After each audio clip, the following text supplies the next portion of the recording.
Nah,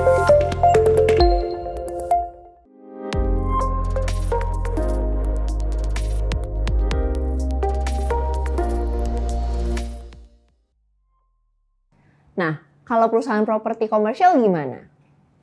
Perusahaan komersial biasanya membangun tempat seperti mall dan kantor yang disewakan ke tenan. Perusahaan ini biasanya punya proporsi pendapatan berulang atau recurring income yang tinggi karena dapat penghasilan sewa secara periodik dari kontrak dengan penyewa. Makanya kesuksesan perusahaan properti komersial juga bergantung sama beberapa hal. Misalnya, yang pertama adalah supply dan demand dari kapasitas yang ada. Apabila jumlah mall dan kantor jauh melebihi kebutuhan atau demand dari masyarakat, keterisian mall dan kantor tidak akan maksimal. Hal ini bisa menyebabkan performa perusahaan kita jadi menurun.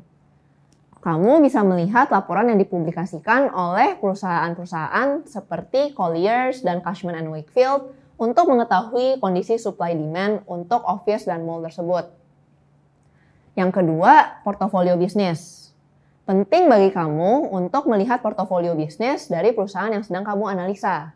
Apakah perusahaan tersebut lebih banyak mendapatkan pendapatan dari mall atau dari kantor?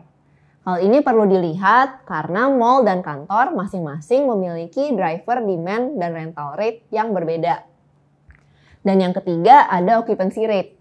Occupancy rate ini adalah proporsi dari jumlah unit yang disewakan dari total unit yang ada. Sehingga semakin tinggi occupancy rate, semakin bagus juga implikasinya terhadap pendapatan perusahaan. Kalau occupancy rate tinggi, kemungkinan perusahaan juga bakal punya kekuatan lebih pas lagi nego buat naikin biaya sewa di masa depan. Yang keempat, ada struktur rental rate. Penting buat dilihat untuk mengetahui struktur penyewaan yang ada. Apakah kontrak sewanya bersifat jangka panjang atau jangka pendek? Apabila jangka panjang, pendapatan perusahaan kemungkinan bisa lebih stabil. Kemudian, bagaimana terms kenaikan harga sewa? Apakah tiap tahun akan naik? Atau bisa naik turun tergantung dengan pendapatan? Atau malah fix? Atau nggak akan naik selama jangka waktu sewa? Dan yang terakhir adalah profil tenan perusahaan. Apakah tenan-tenan perusahaan didominasi oleh satu sektor tertentu? Dan apakah sektor yang mendominasi itu prospeknya makin meningkat atau justru memudar? Tentunya prospek yang sedang meningkat adalah hal yang bagus karena tenan berpotensi untuk memperluas area sewanya maupun memperbanyak outletnya ke bangunan lain yang dimiliki perusahaan.